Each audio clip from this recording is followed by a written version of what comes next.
برادرای عزیز و گرامی، امروز مقصد اگر روزها شما به اخبارها اهمیت بدین یا به سایت هایی که امروز مقصد در اینترنت ها وقتی بیرون می شود، شما امروز حالی اگر ملک ما را بخوانین، هر روزه به حسابی که کردن ای سال مقصد وقتی حساب بکنن، هر روز در جامعه ما 50 طلاق رسمی است. هر روز رسما 50 تا مقصد گویم این رسمی شاید، این غیر رسمی که مراجعت نمیکنن، الله دانه چند قدر دیگر باشد. ولی اکثر همینا را ببینین از همون مثال مناسبت های خیلی درسته که مقصد از طرف یا خواهرای ما هستند یا از طرف دادرای ما هستند. السلام علیکم دوستان عزیز. آیا شما برای گذشتن از سرحد دشواری میکشید؟ مهلت حجت‌هایتان به آخر رسیده است. پس من برای شما خدمت رسانی شرکت نور محمد را پیشنهاد میکنم.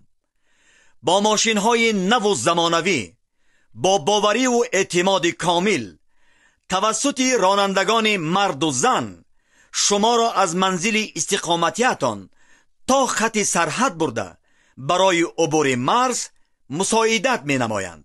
یادآور می شویم که اگر شما از نام شبکه حاجی میرزا مراجعت نمایید، برایتان تخفیف ارائه کرده می شود.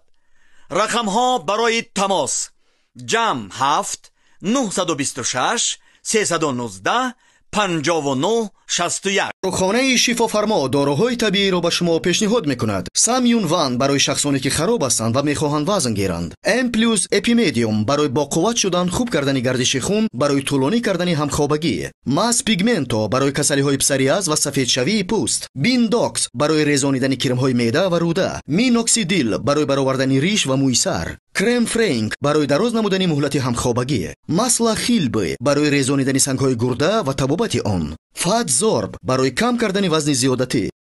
مناسبت ها و معامله های زندگی را وقتی رعایت نمیکنن، ببینین حتی اکثر عذاب جهنم هم پیامبر گرامی به همین نسبت دادن. به این خاطر ما در کجایی که میریم برادرای عزیز و گرامی همیشه تاکید میکنیم که تا همین مردم ما، بچهای ما، دخترای ما خلاص مناسبت و معامله و احترام بین یکدیگر را به جا بیارند. در مردم ما یک عادت شدگی که اصلا ما همیشه حق و حقوق و حرمت فقط به شوهر نسبت میتیم و در نسبت زنها همین چیزا ما قائل نیستیم. یعنی مقصد زن باید که شوهرش احترام کنه، باید مثال خسرش احترام کنه، خشتامن احترام کنه، خانواده شوهر همش قطعی باید ساز بگیره. لیکن ما برادرای عزیز هیچ وقت خودمان آنچه را که در گردن زن وابسته کردیم خودمان را نمیکنیم. ما قطعی خسر مانه، قطعی خشتامن مانه، یا مقصد قطعی خانواده زن مانه یا خودی زن مانه، اینها در هیچ اهمیت و حرمت ما نداریم. اگر مناسبت همین خیلی یک جانبه باشه، برادرای عزیز و گرامی، خواهین نخواهین شما زندگی خوب و زندگی یکدیگر فهمی را دریافت کرده نمیتونید. برای همین من این دادر عزیز مانا اولا تبریک میگم و تهنیت میگم و دانه که الله مهربان گفت که و عاشرهن بالمعروف.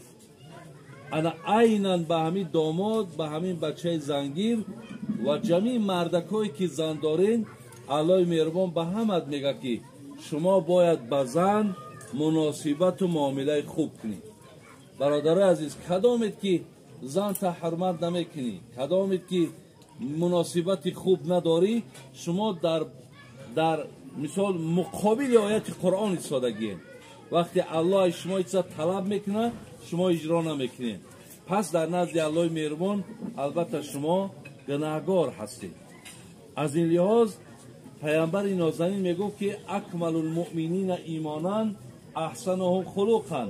برادرای عزیزی که قرآن خوندن نمیتونیم با زبان عربی، اینا با ترجمه تاجیکی و همچنین با حرفای کریلیکی طرز خوندن قرآن. اینا بسم الله الرحمن الرحیم، به نام خداوند بخشنده و مهربان. هم زبان عربی قدی نویسه، هم با زبان کریلیکی طرز خوندنش، هم ترجمهش هست. انا اعطیناک الکوثر وصل لربک وانحر. اینا یکم آیت به درستی که ما تو را کوثر عطا کردیم. یکم آیت نیم انا اعطیناک الکوثر. هر یک آیتی که میخونه ترجمهش هست، هم با زبان عربی نویسه، هم با زبان کریلیکی نویسه، هم ترجمهش با زبان تاجیکی است. السلام علیکم و رحمت الله و برکاته. این همیجا اگر ما چند کسی باشیم، بگذار 100 کس باشیم، اگر امیره من به طریق سوال بگذارم، چکلی که حدیث آمده است، اگر پیامبر میگه که میدونین که بهترین جوانمردی امتی من کیه؟ برادرای عزیز، اگر من از اینجا میگم که آغاز کنم تا سر کنم یک تا پرسم که بهترین جوانمردی امتی پیامبر کیه، آن جوابی را که پیامبر گفته است در ذهن امروزه مردکای ما تماما وجود نداره. ببینین پیامبر میگه، نمیگه که مثال نمیگه که نفری که از شب تا روز نماز میخونه، نمیگه نفری مثل حضرت داوود یا روز روزه بگیره یا روز روزه شب بخوره، نمیگه که بهترین جوانمردی امتی ما مقصد 20 بار حج کردگی باشه، نمیگه، میگه بهترین جوانمردی امتی من همان جوانمردی است که با زنش مناسبت خوب داره. ببین برادر عزیز، بهترین جوانمردی امتی ما میگه. برای همین حضرت ما را واسه میگه که استوصوا بالنساء خیرا. پیامبر گفت که امرتان میکنم در حق زنهاتان ظلم نکنید. ببینین برای همین برادر عزیز و گرامی، خیلی جای افسوس است که ما زندگی پیامبر دیگر در امتاش نمیبینیم.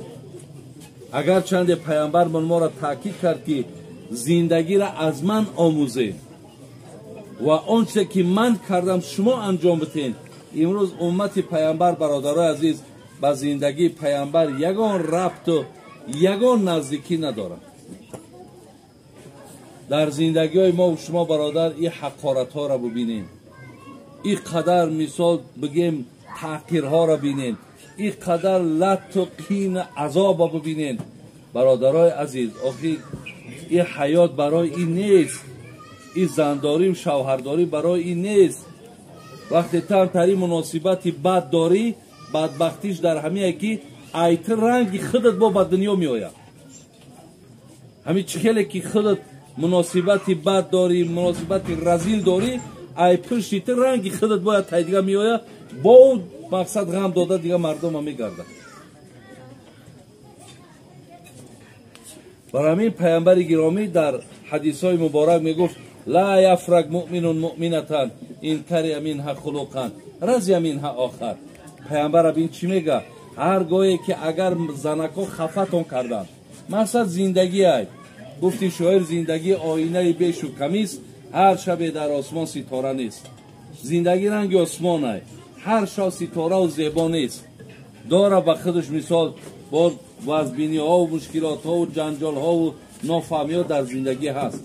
یکی پیامبر میگه وقتی که اگر از طرف زن یگان خفه هم شدین، دره و غضبناک نشین، بلکه با کار دارد که شما را راضی میکنه.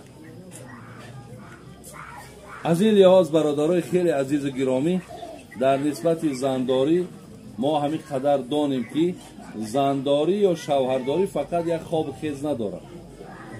باید مسئولیت زندگی را فرزندان را تعلیم بدیم، فرزندان را آگاه کنیم که معنای زندگی چیه، با قدر مقصد زندگی ها باید برسد. ما باید که کاری کنیم که عدد طلاق در جمهوری ما برادر عزیز کم کنیم، زیرا هر گاهی که طلاق می شود این غضب الله می شود. خدای مهربان باز همین توی مبارک بگرداند. الله مهربان کدومی خواهری ما را در این خاندان نیک خیر بگرداند. الله مهربان دعا کنیم که در بینشان یک دیگر فهمی باشه. خدای مهربان دعا کنیم که همین بسیارتر در همین زندگی ها یا اوچای شاه یا اوچای عروس خلال بسیار دارن. ای هر دیمی بسیار وابستگی کلان هم دارن. برای بسیاری مردکا بیچاره در خانه رهبری در دستشان نیست، رهبری در دست زنکا است. مثال دیگه ای بیچاره گپ زدن نمیتونن. یک شومی کارم درمیه که خانه در گپی مردک نیست، گپ زنکه. برای همین اینها بسیار در زندگی یک قوه سهیم هم بگیم. خواه مثال مادر شاه باشد، خواه مادر عروس باشد یا خواهرها، همین اصلا همین از طایفه زنها بیشتر در زندگی ها بعضی خلل ها را وارد بکنن. شومبینی ها دارن، بعضی مثال هر چیز در همین خانه چی کمبودی شود، ولی بینیم برادرها در اون خانه دزدی شود، میگن که همین کاری کلی نه. یا تومار را میوان میگه کاری کلی نه. هر چیز شود در گردن نمیاد. او اثبات چی داید نه چی داید، مقصد هم خیلی کارها. امروز ما از تجربه ها گپ میزنم. حتی یک بچه رو زنگ میزنه ای مسکو، میگه حاجی بابا زن ما طلاق کردم پشیمان شدم. همین را چی خیلی کنیم؟ من برای چی طلاق میکنی تاخیر؟ گفت تاخیر همی آچم یا ویدیو روی کرد، همو آیلش خواب بوده. خیلی آدم دا آخی کودک دار بیچاره، آخی کمتر آدم باید انصاف و رحم داشته باشه که و مادر خیلی مانده میشه. هم کلک شربت یکان ساعته خواب که همین آچه بگیم نمیدانم، به فهم بگیم، به توفیق بگیم، آمده همون را صورت چه گرفته. بعد یو رفته صورت حولی را گرفته که خیلی اونجا دلبت خودش رفته همون پت سوید کدن از زوره که میرم کاسا پسرم جا بی پرتویا همون را صورت گرفته. اینا بچه هم زنت خواه اینا حولی را احوال شبی اینا تا کم هم میکنم. او سگره بی عقل دیگه ایوجا زنه کسی طلاق میکنم. اینا که حاضی پشیمان شده تا اینجا را کار اومدگی که حاضی کامیرا میکنن. بیچاره بچهش در همونجا خودش یک احوالی بعد یک اندیشه بسیار بگیم خیلی مشکلات در سرش باید چیزی دیگر را که آچه باید همین خیلی باشد. یک چیزی دیگر را باید در سر هم بچه بار کردن. این احوالا بین. برای همین خیلی و خیلی من خواهش میکنم از همه آدمایی که تاثیرهای منفی میرسانند در زندگی فرزندا همین چیزا را احتیاط کنند. نکنن خانه یک گنجش که میگفتن اگر ویران کنی ای شفاعت پیغمبر محروم میشه. این خانه یک آدم ویران میکنی ای خدا نمیترسی. شما در جای همون خانه ویرانی ها خواهرای خودتان بدانید، دخترای خودتان ببینید، بچهای خودتان تصور کنید. برای همین چی قدر کوشش کنید که در همین زندگی احترام بین یکدیگرتان باشه برادر عزیز. انشاءالله هر یک خانه ای که احترام زن احترام شوهر باشه او جا نظر رحمت الهی است. خداوند بازم دعا کنیم که دادر ما را زندگی خوب و زندگی نیک نصیب گردونه و بسیار همین خصلت ها و بد و رذیله که امروز هست خدای مهربان از بالای سرشون دور کنه و الهی مهربان بازم محبت هامون توفیق هامون به دین خدا زیاد بگردونه. اللهم اعین علی ذکرک و شکرک و حسن عبادتک. آمین یا رب العالمین. الهی مهربان حفظ کنه برادر عزیز. خداوند نگهبانتون. لاغر هستید و از پارازیت‌ها کرم‌ها تنقیصی میکشید، پس مشکلی شما حل است. به شرکت شفافرما مراجعت کرده داروی بندکس خود را زکس نموده مشکلی خود را میتوانید حل کنید. بندکس استحصال مصر بوده بسیاری مشکلی برادران را حل نموده است. کفالت 100% دارد. مرحمت زنگ زنید. بر همه شهرهای ترکستان و روسیه دستافکه میکنید.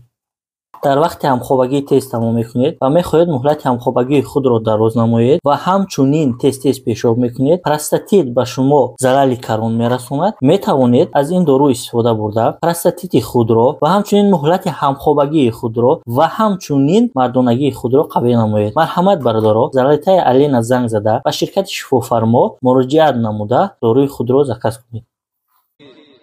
چگونه قید کردیم خیلی زیاد منتظر جواب هستند که یک قسمتی او را الحال من حاضر کردم. میخواهم که یعنی با یک جوابهای مختصرا به شما جواب بگردانم و خیلی با دقت باشین. السلام علیکم و رحمت الله.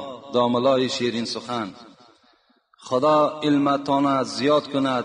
از کتاب صحیح البخاری از شما خواهش میکنم که در باب 60 پیشاب کردن پیغمبرمان از حدیث 224 225 226 که عثمان ابن شیبه از جریر از منصور از ابو وائل از حذیفه گفت یاد دارم که من و پیغمبر صلی الله علیه و سلم همراه می رفتیم و او در مزبله گفته یک جایی که همین خاکروبه ها را می پرتایند، جای همین غژدی ها و قوم پس دیوار رفته راست ایستاده پیشاب کرد.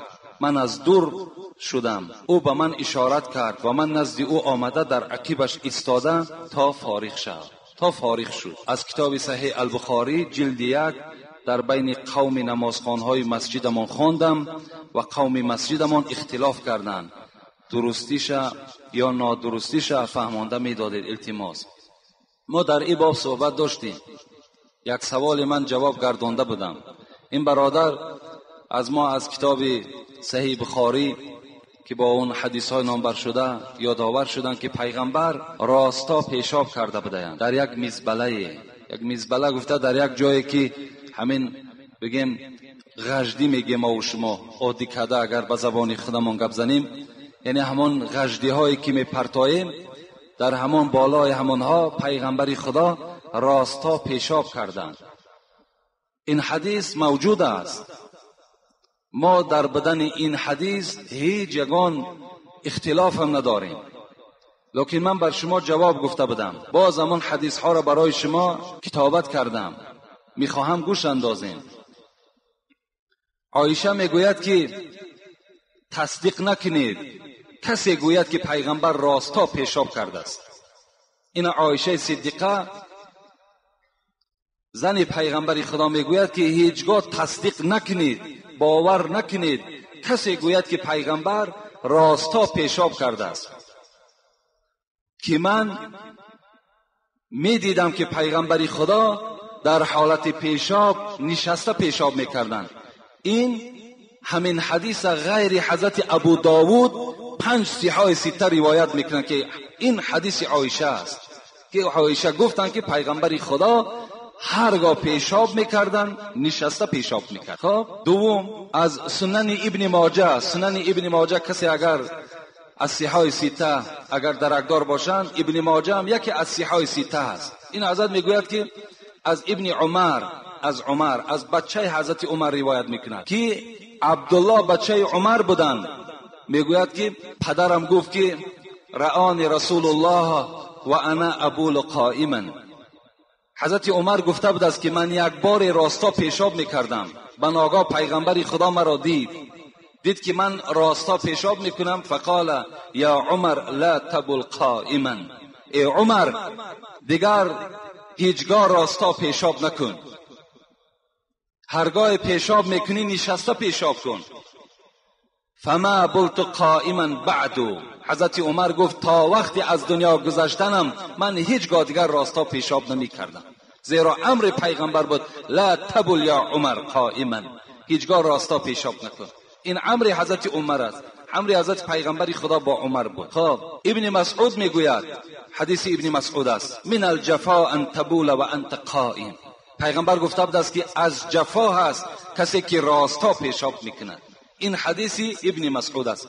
اگر مسئله های فقهی اگر برای شما مثال بیارم، من یک کتاب دارم به نام فقه الاسلام و ادلته که از 12 جلد عبارت است و 4 مذهب همش بیان میکند. این حضرت میگوید که یعنی مکروه است راستا پیشاب کردن مگر اگر ضرورت باشد. اگر ضرورت باشد یعنی شما قوت نشسته پیشاب کردن نداشته باشین، این حالت ده یعنی با عذری که تو معذور هستی، این حالت ده ممکن است که تو نشسته پیشاب کنی. و الا آدابشم مذهبیشم بهترشم همین است که شما نشسته پیشاب کنید، بهترین صورتش همین است، دیگر حدیث نکوین. بسم الله الرحمن الرحیم. السلام علیکم ای واعظ راه خدا، حاجی محترم، فخر کلاب ما جوانان مخلص دائمی شما هستیم و به ما و به شما یک مراجعت داریم. میخواهیم که درباره تکبیر اول نماز به ما شرح دهید. که چی درجه ثواب دارد. شاید که با یک چند برادران دیگر هم عبرت شود. با احترام مخلص شما. السلام علیکم و رحمت الله. تکبیر اول یعنی چگونه که امام در نماز الله اکبر میگوید، در مسئله های فقهی میگوید که وقتی که امام اکبر که گفت باید که شما الله میگفتگیتان را با اکبر امام پیوست کنید تا که یعنی اقتدای شما از پس امام صورت گیرد. این صورت مسئلهش. و پیغمبر گفتن تکبیرت الاولا خیر من الدنیا و ما فیها. همین تکبیر اولی که با امام دیراب میکنین شما، رسول اکرم گفتن بهتر است از دنیا و آنچه که در دنیا وجود دارد. از تمام آن چیزی که در دنیا وجود دارد یک تکبیر اول را با امام دیراب کردن این بهتر است گفتن. یعنی خوش به حال همون برادرانی که اینجا مقصد از نماز با جماعت است که وقتی می آید در جماعت اشتراک میکند یک طرف ثواب، باز وقتی که تکبیر اول را دیراب میکند باز یک ثواب دیگر، ثوابی که دیگر اجرش ثوابش حساب ندارد. یعنی در این حالت مادامی که این مکافات که خدا برای ما و شما نصیب بگرداند باید که حرکت کنیم که پیش از امام در مسجد حاضر باشیم و در حالتی که امام الله اکبر میگوید همان الله خودمان به اکبرش که چسبانیم انشاءالله ثواب همون تکبیر اول را میگیریم. اگر مبادای که یگان تأخیر می شود و شما دیر میکنید، ممکن که میآید که تکبیر اول دیراب نمیکنید، ممکن که در دویم رکعت شما پیوست میشوید، در سوم رکعت پیوست میشوید، شما هم ثواب تکبیر اول دیراب کردگی هستید، زیرا برای شما عذر بود و الا شما بر وقتتر آمده با نیت یعنی با امام نیت میکردید. السلام علیکم داملای شیرین سخن حاجی میرزا، خواهش داشتیم از شما که با یک چند سوال ما جواب دهید. آیا در وقت قضا کردن خفتن وتر واجب را قضایی خواندن ممکن است یا نه؟ قضایی خواندن ممکن است. یعنی در نمازهای قضایی فقط فرضها خوانده می شود و وتر واجب خوانده می شود، سنت ها دیگر خوانده نمی شود. در نزد استادی که ما علم دینی و دنیوی می آموختیم و از همه کار بد دست کشیدیم، برای همین کار نیکش همسایه‌اش استاد را رنجانید و استاد دغلانه رفتار کرد. استاد از ما خواهش کرد که همسایه را نرنجانید. ما همسایه را خفه نکردیم، اما مقصد همسایه این است که ما به نزد استاد نرویم. ما از آموزش باز ماندیم و ما مصلحت دهید فکر شما درباره این گونه شخصان چی گونه است؟ ما یک گروه جوانان دائمی شما. یعنی برادر عزیز، آن استادی که البته علم دارد، سواد دارد، من بسیار میخواستم که همون حل همون مشکلات از استادتان پرسان کنید، زیرا حالت همون همسایه را و حالت همون محله را همون استاد شما خوبتر میداند. یعنی چگونه ای که اگر همون استاد به شما توصیه داد همون پیشه کنیم. برای من نمیدانم که اون همسایه کی است، وای مسلمان است، وای کافر است، وای منافق است، اون من نشناسم. برای همین من از دور ایستاده و این مسئله را حکم کرده نمیتوانم. بهتر و خوبترش همین است که از همون استادتان این مشکلات انشاءالله سوال کنین، خود همون حضرت چیزی که به شما جواب گوید. السلام علیکم ای بلبل اسلام، از شما خواهش دارم که با همین سوال من جواب پره گردانید. اگر برادر دادر خودش را از مادر دشنام دهد، حال این برادر چی می شده باشد؟ با احترام مخلص اشدی شما. اکنون این برادری که برادر خودش را از مادر دشنام می دهد، این نشانه ابلهی وی است. این ابله می گویند. یعنی ابله می دونی نه؟ آدم احمق، آدم بی فراست، آدم بدبخت. زیرا ابلهی او از همین معلوم می شود که مادر همون برادرش مادر وی هم هست. وی مادر تنها اون برادر نیست، همون برادر هم همون مادر به دنیا آورده است، این کثافت هم همون مادر به دنیا آورده است. وقتی که همون برادر را که دشنام داد تصور نمیکرد که مادر را دشنام داده ایستاده است. وقتی تو اگر ندانی، من برای تو خبر میدهم که خداوند قادر و بی همتا در سوره لقمان به ما و شما میگوید و وصینا الانسان بوالدیه حملته امه وهنا علی وهن و فصاله فی عامین ان اشکر لی ولوالدیک الی المصیر. این خداوند سپارشش است. و وصینا، مفسران میگن خداوند میگن من سپارش میدهم، وظیفه‌دار میکنم فرزند آدم را که با پدر و مادرش باید که مهربان باشد، علل خصوص با مادر میگوید خدا. زیرا برای چی؟ زیرا که خدا گفته ایستاده است و وصینا الانسان بوالدیه حملته امه وهنا علی وهن، زیرا که مشقه علی المشقه، زیرا که وی یک گوشپاره در شکم مادر بود، روز به روز وی به کیلو به چند کیلو تبدیل می‌یافت. این مادر وی در شکم می‌برداشت. وقتی زاییدن، وقتی تولد که نزدیک میشد، همین مادر دعا میکرد که پروردگارا همین فرزند من سالم براید، من راضی اگرچه من از دنیا هم که گذرم، خدای همین فرزند مرا سالم به دنیا برار. انا همین مادری که مشقت به مشقت این کثافت در شکم به خود برداشته است، امروز وی دشنام کننده این مادر است. و فصاله فی عامین، خداوند بین دوام میدهد آیت، این مادر برای شما 2 سال دیگر باز شیر داد، 2 سال دیگر شیر داد. یک شب همه شما قریب زندار هستین، یک شب همون احوالی عائلت نظر کن. اگر کودک معده داشته باشد چند قدر زحمت میکشد، بار هم اوف نمیگد. باور کن 10 بار از همون گهواره بیرون میکند، بدن هم را تماشا میکند، روغن میکند، میگذارد، شیر میدهد برای همین روز که باید دشنام دهی. ای خدا زنت را. مرد پیش پیغمبر آمد، من احق الناس بحسن صحابتی، ای پیغمبری خدا از همه ده حق بلند کی دارد که من او را اطاعت کنم؟ پیغمبر چی گفتند؟ امک. ثم من یا رسول الله؟ فهمیدم پیغمبر گفتند مادرت. گفتم فهمیدم پیغمبری خدا مادر با قدر هست. ثم من، بعد از آن کی هست؟ پیغمبر امک، باز مادرت. پیغمبری خدا فهمیدم، باز ثم امک، باز پیغمبر باز مادرت گفتند. ثم من یا رسول الله؟ ثم اباک، بعد از آن پدرت. 3 بار مادرت مادرت مادرت بعد پدرت.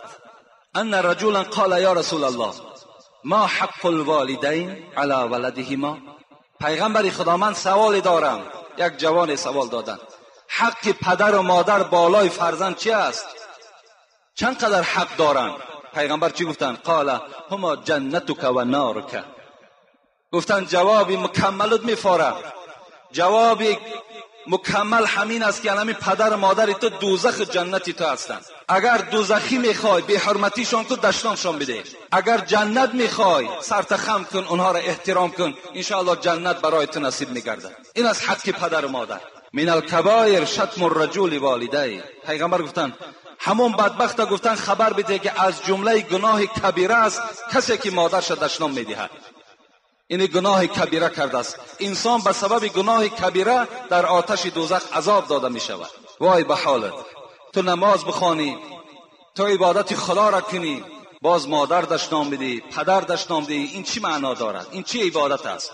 السلام علیکم داملای محترم، درود و رحمت خدا بر شما و اولاد شما باد. من استقامت کننده محله 82 شهر دوشنبه هستم. نامم فروخ است. در بازار کار میکنم، فروشنده. تا حال شما را ندیدم، لکن انشاءالله زیارت میآیم نزد شما. از کاسته هایتان به اهل عائله‌مان استفاده میکنیم. خواهش من این است که درباره فضیلت نماز و بد بودن بی نماز و درباره عرق و عاقبت آن صحبت کنید. این مکتوب را به دست یک برادر کلابی به شما میفرستم، در پناه خدا باشید انشاءالله. یعنی این برادر برای ما تکلیف کردن که در باب نماز و آدم بی نماز و در باب نوشیدن عرق و تشکیل کردن عرق، یعنی با ما صحبت کنید انشاءالله. خدا خواسته باشد جمعه های بعد حق شوهر اولین جمعه که شروع می شود این از نماز است و از فضیلت نماز است و از کسانی که نماز نمی خوانند. در این باب ها البته صحبت میکنیم. السلام علیکم اکای حاجی مرزا. اولا میخواهم خداوند بر عمر جان شما برکت عطا کند و بعد از آن میخواهم بر این سوال خود از زبان مبارک شیرین شما پاسخ گیرم. هنگام در نماز بودن به صف پیش یا بر قدم زدن جایز است یا نه؟ جایز است. اگر شما میبینید که صف پیش یعنی جای دارد، شما نیت کردین و پیش کشاده شد، در حال یک قدم زنین، جایز است. وقتی یک قدم زدین نگاه کردین که باز صف پیش باز کشاده است، باز یک قدم دیگر زنین. باز نگاه کردی که پیشتر باز کشاده، باز یک قدم دیگر زن. یعنی فقها میگن تا 3 قدم در داخل نماز در حالت نیت کردن هم یعنی حق داره که 3 قدم برای صف را پر کردن حقوق دارد آدم نمازخوان که قدم زند. اگر پهلو هم که اگر جای خالی باشد میتونی که پهلو را چکار کنی؟ یعنی پر کنی، جایز است. بعد از گذشتن 1 یا 2 رکعت نماز ملا امام وفات کند، در این حالت نماز را کی میگذراند؟ اگر ملا امام وفات کند نماز همه فاسد می شود. یعنی وقتی ملا امام در نماز بود 1 رکعت یا 2 رکعت خواند که خداوند امانت گرفت، اینجا نماز همه قوم فاسد می شود. اگر امام بیهوش شود یا یک سنگ آمد در سر امام زد و مثال خون جاری شد، این حالت ده امام کناره می ایستد، زیرا که وی طهارت شکست و یک نفر از همون صف اول در جای امام می ایستد، نماز دوام می دهد. از کدام رکعت، از کدام موضعی که بود. درباره بندگانی که نماز ندارند ولی فعل و رفتار خوب دارند، قرآن چی میگوید؟ همین آدمی که نماز نداشته باشد لیکن فعل و کردار خوب دارد، در اصل وجود دارد. هست آدم‌هایی که خوبند، رفتار خوب دارند، گفتار خوب دارند، لیکن نماز ندارند. این معنای را دارد که هر یک عملی نیکی اونها را همین بی نمازیش همش نابود میکند. اگر همین روز تا بیگاه صدها مسلمان دست شگیرد، چی به یاردمی مثال جانی باشد چی مالی باشد، لیکن مادام نماز نمیخواند وای در لعنت خدا گرفتار است. پیغمبر خدا میگوید العهد الذی بیننا و بینکم الصلاة. ای امت اسلام، من با شما در عهد بستگی هستم، شرطنامه دارم. پیغمبر میگوید یعنی در حالت شما امتی من هستید، در حالت شما مسلمان کامل هستید که شما نماز داشته باشید. اگر نماز نداشته باشین شما عهد ما را شکستین، شما شرطنامه را شکستین، شما پیمان را شکستین، شما امتی من نیستین. یعنی همه کارهای این برادر حبطه است، بیکاره است و پیغمبر در دلشان زیاده بگردد. خدای مهربان این پدر و مادر در دلشان مهر قرآن و مهر اسلام خدای مهربان جایگیر بگرداند. آمین یا رب العالمین. السلام علیکم اکای داملا حاجی مرزا. من 2 بار شد که سوال میدهم لیکن جوابشو نمیگیرم. باز میپرسم که این برادر 2 بار شد سوال میدهد، راستی باید این سوال همون کدام برادری باشد این جوابم ارزش ندارد، لیکن خیلی مادام تکلیف کرده من برای تو یک جواب میگم. آیا از روی کتاب نکاح را خواندن درست است یا نه؟ یکم سوال. دوم، آیا ملا میگوید که چینی در نکاح حق ملا است؟ آیا حق میگوید؟ در این اسراف داخل نمی شود؟ و اگر این ملا دعوا کند که این چینی حق من است و او در این مسئله ناحق است، آیا دروغگو حساب نمی شود؟ برادر خیلی بیچاره، البته قدرتی در دلش داره نسبت ملاها. خب یعنی از روی کتاب نکاح کردن جایز است. اگر یعنی شخصی هست که مثال نکاح را از یاد نمیداند، خب خواندن نمیتواند، یا اینکه در بین معرکه خودش را ممکن که گم کند، از این خاطر میتواند که کتاب را در پیشش حاضر کند و همون شاهدها را حاضر کند، نکاح را خواند، انشاءالله نکاح درست میشه.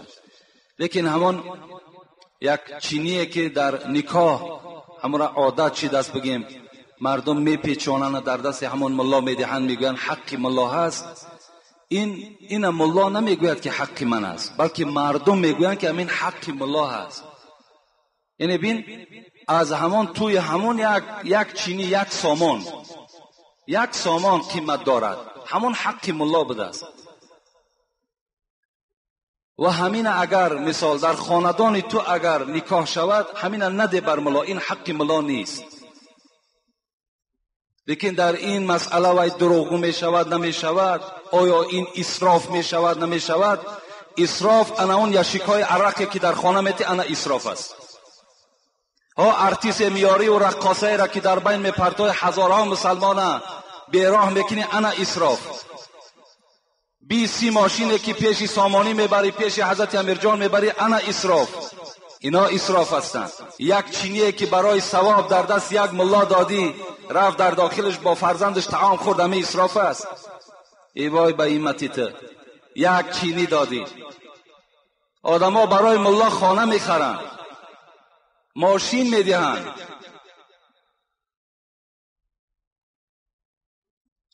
اسراف شده است. اسراف در پیشت است. اسراف تماشا کن. السلام علیکم داملای عزیز، ما یک گروه مخلصان شما، یک برادر ما در بازار سودا میکند، وای از سر هر یک متر میزند و با او میگوییم که نکن، میگوید هر کی کار خودش را کند. خوب میشود در باب این مسئله سخن میگفتید. اعوذ بالله من الشیطان الرجیم. یعنی این برادر شکایت کردن که از سر متر این گزوارهایی که میفروشند یعنی حق برادر را میخورده است، یا از سر کیلا یا فریب یک برادر مؤمن. وقتی پیغمبر خدا به مدینه آمدن، در مدینه سوره مطففین نازل شد. یعنی در مدینه مردم مدینه بی نهایت در ترازو بیرحم بودند و حق مردم میخوردند. و این سوره مطففین یعنی سبکگیرها، سبک دهندگان گفتگی آیت است.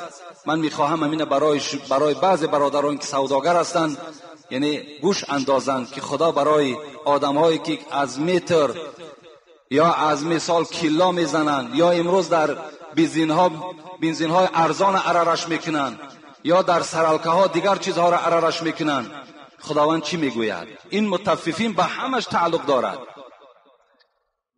ویل للمطففین. خدا میگوید وای به حال آن کسانی که حق برادر را میخرند، چه از کیلا باشد چه از متر باشد، خب چه از شیر را به آب عررش کردن باشد، همه اینا داخل هستند، همه اینا خیانت هستند. خدا میگوید وای بر حالشان، ویل بر حالشان. ویل مفسران میگویند این یک چاه است در بین وادی دوزخ که دوزخ با این قدر قهر و غضب باز از این دره ویل میترسد و به سوی خداوند هر روز میگوید 70 بار پناه طلب میکند که خدایا گرمی همین ویل را به نزد من نیار. دوزخ میترسد. همین ویل برای آن کسانی هستند که در دنیا حق برادر مؤمن میخرند. الذين اذا اكتالوا على الناس يستوفون. خدا میگوید همین کمگیرها یعنی حقخورها کسانی هستند که وقتی که برای خود میگیرند پره میگیرند. یعنی بین امروز دهقان وقتی به بازار میآید از او وقتی محصولات دهقانیش همان سوداگر میخرد دانه به دانه حساب میکند، کیلا به کیلا میگیرد. اگر گازوار باشد متر به متر حساب میکند، اگر بنزین باشد لیتر به لیتر حسابش میکند. خدا میگد اینها میگد همین گروه هستند که دانه به دانه حساب میکنند. و اذا کالوهم او وزنهم یقصرون. لیکن وقتی که اگر سودا کنند در ترازو خیانت میکنند، در سودای خود خیانت میکنند. حق برادر چه از کیلا و چه از متر و چه از لیتر و از هر کدامش چیکار میکنند؟ میخرند. در دوام خداوند چی میگوید؟ الا یظن اولئک انهم مبعوثون لیوم عظیم یوم یقوم الناس لرب العالمین. خدا میگوید که ای سوداگرهایی که حق مردم میخرین، این سوداگرهایی که از متر حق مردم میخرین و دیگر سوداگرهایی که حق مردم میخرین. الا یظنوا، مفسران میگن این قسم است. شما میگوید از روز یوم عظیم نمیترسید؟ از روز قیامت نمیترسید؟ یوم یقوم الناس لرب العالمین، این خدای شما را ای سوداگرها راست میکند و حق آن برادرهایی را که خوردید اونها را پیش شما را حاضر میکند و خبر میدهد که تو درک نداشتی، انا همین کثافت حق تو را خورده بود، از این ثواب بگیر. در اون حالت ما دیگر متر نمیگیریم، ما کیلوی خوردگی اون نمیگیریم، بلکه از ثوابش چیزی میگیریم. برای ما اون حالت در فقط ثواب در کار، ثوابهاش میگیریم. هر یک آدم دعواگر وقتی ثواب گرفت وای دیگر خالی میماند، وای بی ثواب میماند، وای چیکار میکند عاقبت؟ وای وارد دوزخ میشود، وارد همون ویل میشود. قوم شعیب در سوره هود والله اعلم قصهش میگذرد، خداوند همین قوم شعیب از حساب همین کم زدن ترازو خداوند نابودشون کرد، همشون نابود کرد. ابو هریره میگوید بار من از یک کوچه میگذشتم، حضرت ابو هریره، نگاه کردم که یک زن در شیر آب میریزد. گفتم ای مادر این چه عمل است که تو انجام میدهی؟ گفت بسیار فقیر هستم. ای دوستی خدا گفت میخواهم که همین اندازش از زیاد کنم تا که امروز یک پیسه زیادتر پیدا کنم تا زندگی من بهتر شود. ابو هریره غمی او نخوردن، گفتن ای مادر وای به حالت که همین کاسه شیر را خداوند روز قیامت در پیش تو میگذارد و به تو امر میکند که شیر را از آب جدا کن، جدا کردن میتوانی؟ نمیتوانی. المسلم اخو المسلم لا یظلموه ولا یخونوه ولا یکذبوه، کل المسلم علی المسلم حرام عرض و مال و دم. پیغمبر خدا میگه مسلمان برادر مسلمان است، باید مسلمان خیانت نکند، باید مسلمان دروغ نگوید، باید مسلمان خار نکند. پیغمبر میگوید که آبروی مسلمان بر شما حرام است، مال مسلمان بر شما حرام است، حق او بر شما حرام است. مادام حرام باشد وای برادری تو باشد، این چی گونه مناسبت است؟ در دوره های پیغمبر میگوید یک صحابه بود به نام جلیل جبری، بار غلام خود امر کرد که این غلام گفت رفته گفت از بازار برای من یک اسب بخر. آن خدمتگار آمدن، جلیل جبری را خدمتگارش آمدن یک اسب خوب را دیدن، گفتن چند ارزش دارد؟ گفتن چند میخری؟ گفتن چند ارزش دارد؟ گفت 400 درهم ارزش دارد. گفت بنچگیر نزد مولای من میرویم و حق پول شما را مولای من میدهد. مسلمان ببینین وقتی که این خدمتگار همراه این فروشنده به نزد سردار این خدمتگار آمدن، خدمتگار به اسب نظر کرد، گفت به چند میدهی؟ گفت 400 درهم. گفت دوست می‌داره که من 500 درهم به تو دهم. میگوید این فروشنده حیرت دماندن، گفتن 600 درهم به تو میدهم. گفتن من تعجب میکنم، در عمر خود یاد ندارم که خریدار نرخ را بردارد. گفتن اگر بر من اجازت دهی من به تو 800 درهم میدهم و این اسب را از تو خریداری میکنم.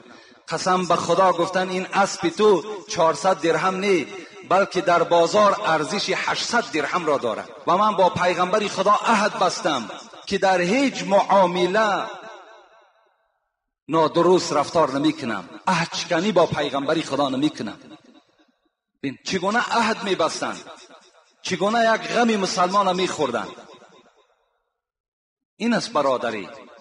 امروز ما و شما حقش هم میزنیم، باز مال ما نقص دارد، نقص مال هم بیان نمیکنیم، نمیگیم که همین مالی ما نقص دارد، بلکه چی میگویم؟ از اون برادران نخر که از اونا عیب دارد، از من بخر.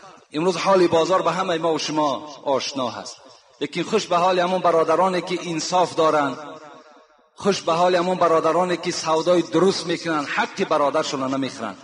انشاءالله همون کمی که شما میابین همون کم برای شما در روز قیامت فایده آور است، از اون که تو امروز 100 سامان میابی لیکن فراموش نکن که وای تو آرام نمیخری.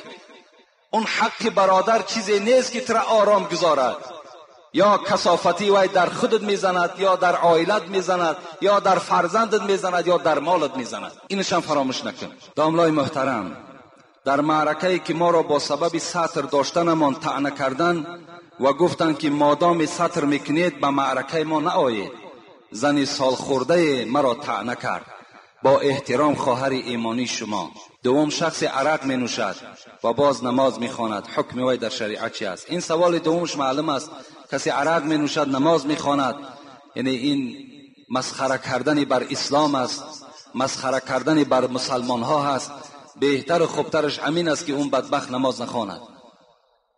یعنی بین خداوند در قرآن میگوید قد افلح المؤمنون، به تحقیق نجات یافت. سوره مؤمنون به تحقیق نجات یافت مؤمن ها، همه مؤمن ها نه. کدام مؤمن ها؟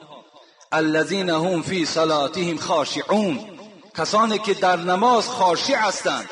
خاشع را مفسران میگه که نرم دل هست، ترس در وجودش هست. انا همان مؤمن ها در نزد خدا نجات یافتگی هستند. وقتی وای عرق می نوشد کجا دل وای نرم هست؟ وقتی وای عرق می نوشد کجا دل وای ترسان به سوی خداست؟ اگر وای از خدا می ترسید وای عرق نمی نوشید، زیرا خدا امر میکند شما عرق ننوشین. و این خواهری که از ما التماس کردن که در معرکه‌ای که با سطر می رویم برای ما زنهای سال خورده میگویند که در معرکه ما اشتراک نکنیم مادامی که شما سطر دارید. من این سوال بار جواب گفته بودم، خیلی جمعه پیش بود، لیکن باز میگویم که کلان سالی ندارد اعتباری، کلان عقلی بود مقبول باری. عطای فضل حق عقل است توفیق، به فرمان خداوندی موافق. کلانی خواهی رو معنی طلب کن، نه اینکه دل بریش و موی لب کن. که روح در ازل قالو بلا گفت، تنت در بستری شیطان چرا خفت. این مولوی میگد ای کمپیر بدبخت، ای خدا زده ای که این دختری تو حکم قرآن به جا آورده ایستاده است. این تو وقت طعنه میکنی روح تو در عالم ارواح گفته بود. چی گفته بود؟ گفته بود خدا گفته بود که الستو بربکم، آیا شما نیستین ای مردم بندگان من؟ قالو بلا، تو گفته بودی بله من بنده تو هستم. امروز چی شد؟ میگد مولوی که تنت در بستری شیطان چرا خفت. چرا امروز تو پیرو شیطان شدی؟ اون وسواسی که اون کمپیرها و اون موسفیدها و اون جوانهایی که برای دخترهای با سطر این گونه ملامت ها میکنن، این وسواس شیطان است که در وجود این کمپیرها جایگیر کرده است. تا جایی که دعا کنی در حقش که خوش به حالت دختر عزیز که این کار خیر انجام دادی و خودت از همین دخترت عبرت گیری، از همین خواهر عبرت گیری. این کلمات مانده، این راه مانده، تو طعنه میکنی. تو چی را طعنه میکنی؟ آیات قرآن، احادیث های پیغمبر خدا را طعنه میکنی؟ کسانی که به خدا قسم به حرمت همین قرآن مکرم و معظم، در همین قرآن سوره وجود دارد به نام نور که یک طایفه بنی تمیم میگفتند پیش پیغمبر خدا آمدند، پیش حضرت عایشه آمدند و در بدنشان لباسهای بی سترانه داشتند. عایشه صدیقه مادر مؤمنها زنها را شفاعت میکردگی، نه این کمپیری بدبخته، همان زنهای با ستر. عایشه چی گفتند؟ لم تؤمن امرأة بصورت نور من تلبس هذا. ایمان ندارد، گفت حضرت عایشه، همان زنی که این گونه لباس میپوشد آیا از سوره نور درک ندارد؟ آیا خدا در سوره نور چی خبر میدهد؟ میگوید باید که زنها با ستر باشند، زنها باید بالای سر روی مال داشته باشند، پیشهای بری بسته داشته باشند، پاچه های دراز داشته باشند، آستین های دراز داشته باشند. این حکم خداست. کسانی که با این سخنها پیرو میشن قسم به خدا آنها از شیطان دیده بدتر هستند. چون این نقل است اندر ساعتی نور. لیکن من به این خواهرها چی میگویم؟ میگویم حضرت مولوی بسیار یک تسکین خوب دادن، گفتن محبان خورده صدسنگ ملامت، تو کی میمانی ای سالک سلامت. این دوستان خدا چی جفاها کشیدند. این زنهای راه اسلام در حالت سطر داشتن، در حالت دعوای اسلامی اونها به شهادت رسیدند، چه عذابها کشیدند. تو میگوید وقتی که با سطر میگردی تو به طعنه میمانی؟ نه، به طعنه نمیمانی. تو را اینها سنگ میزنند، تو را اینها ملامت میکنند. با ذکر حق کسی که کرد آهنگ، ز هر سو نوکری شیطان زند سنگ. اگر کسی در راه خدا رفتار دارد، گفتار دارد و یا از هر طرف شیطان نوکارا شاگردهاش سنگ میزنند. ز هر سو میجکد سگ بر سری راه، نظر بر سگ مکن رو سوی الله. حضرت مولوی میگوید این کمپیرها و این موی سفیدهایی که شما را این گونه طعنه میکنن، اینها سگان هستند که میجکن، لکن تو بجکیدن این سگها از راه نمان. تو سطر تا کردن بگیر. هرچند که گردم با حیا، آبی که بی سرپوشه هست بی شبهه کی نوشد ورا. زنهایی که اگر سطر ندارن مثل همون ظرف‌های ده که آب میگیرن سرپوشه ندارن مثل همون هستند. آبی بی سرپوشه وای مکروه است، وای دیگر نه طهارت میکنن نه خورده میتوانند. زنی که حیا ندارد، زنی که سطر ندارد، وای همچون یک زنی مکروه است، یک زنی بدبخت است. این امر خدا است، این ما پشانده نمیتوانیم. پیغمبر خدا میگوید المرأة عورة، زن خودش عورت است. بین لعن الله الناظر والمنظور الیه، لعنت کند خداوند با آن مردهایی که به سوی این زنهای بی سطر نظر میکند، یا لعنت کند پیغمبر خدا گفت زنهای را که تمام مردم نگاهشان بالای خودشان حواله میکنند. این زنهای بی سطر را پیغمبر خدا گفتن لعنه الله، خدا لعنتشان کند. اینا در لعنت خدا گرفتار هستند. این سخن نه حاجی است نه شیخ است نه بافته. اینجا یک برادرم سوال کرده است که میگویند که همین سطر ما را طعنه میکنند که این سطر از ایرانیا هست، این سطر از افغان هاست. این نه از ایرانی است نه از افغان هاست، این نه ساخته ملا هست نه ایشان است نه شیخ است، این آیت قرآن است، این حدیث های پیغمبر خداست. قدرت نداری برای مهیا کردن خواهر و مادر رو طعنه نکن، بلکه افسوس بخور، بلکه پشیمان شو که چرا من قدرتی ندارم که زنی من با سطر گردد. پشیمان شو که چرا خواهری من بی سطر است. این ده پشیمان شو، طعنه نکن. طعنه میکنی خداوند انشاءالله زبان تو بریده میکند.